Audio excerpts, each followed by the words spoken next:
মালটা যদি না বিক্রি হয়, ধার দেনা হয়ে আছে, তারা আসবে, দিতে হবে, ব্যাংকের নুন আছে, কেউ কি আমাদের ছাড়বে? ঈদুল আজহায় পশ্চিমবঙ্গে ষাঁড়, বলদ, গরু, বাছুর ও মহিষ জবাইয়ের উপর নিষেধাজ্ঞা বহাল রেখেছে কলকাতা হাইকোর্ট।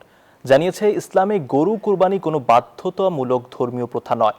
সেই সঙ্গে পশ্চিমবঙ্গ সরকারের জারি করা বিজ্ঞপ্তিতেও হস্তক্ষেপ করতে অস্বীকৃতি জানিয়েছেন আদালত। এই পরিস্থিতিতে বিপাকে পড়েছেন রাজ্যের গরু ব্যবসায়ীরা। ঈদুল আজহার আগে পশ্চিমবঙ্গ, দিল্লি সহ ভারতের কয়েকটি রাজ্যে পশু জবাইয়ে জারি করা হয়েছে কঠোর বিধিনিষেধ। নির্ধারিত স্লটার হাউস ছাড়া কোরবানি নিষিদ্ধের পাশাপাশি বাড়ানো হয়েছে নজরদারি। পশুর হাট, পরিবহন আর বর্জ্য ব্যবস্থাপনাতেও ওদের স্বপ্ন পূরণে পাশে থাকতে পেরে আমরা গর্বিত।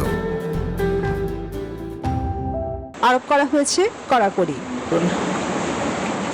এরই মধ্যে কলকাতা হাইকোর্টের এক পর্যবেক্ষণ নতুন করে উদ্বেগ ছড়িয়েছে পশ্চিমবঙ্গে। আদালত বলছে, ইসলামে গরু কোরবানি কোনো বাধ্যতামূলক ধর্মীয় প্রথা নয়।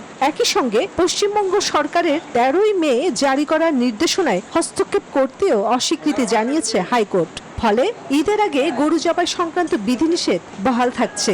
প্রত্যেক বছর আমরা উৎসব করি, গরু কুরবানি দিই, এবারে আমরা ছাগল কুরবানি দিয়ে দেবো। বলছে কুরবানি হবে না, 14 বছরের গরু কোথায় পাবে? এরই মধ্যে কড়াকড়ি প্রভাব পড়েছে পশুর বাজারেও। অনেক মুসলিম পরিবারও গরু কেনায় সতর্ক অবস্থান নিয়েছে। এতে ক্ষতির মুখে পড়েছেন খামারি ও গরু ব্যবসায়ীরা। মালটা যদি না বিক্রি হয়, ধার দেনা হয়ে আছে, তারা আসবে, দিতে হবে, ব্যাংকের নুন আছে, কেউ কি আমাদের ছাড়বে? কুরবানির সময় ওই গরু বিক্রি করে দেয়, নিয়ে যায়, অনেকে কিনে নিয়ে যায়। হ্যাঁ, ক্ষতি তো হবে এইবারে।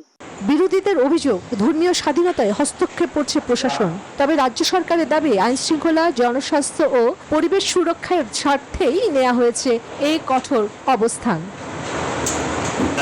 চন্দ্রানী চন্দ্রা, নিউজ 24।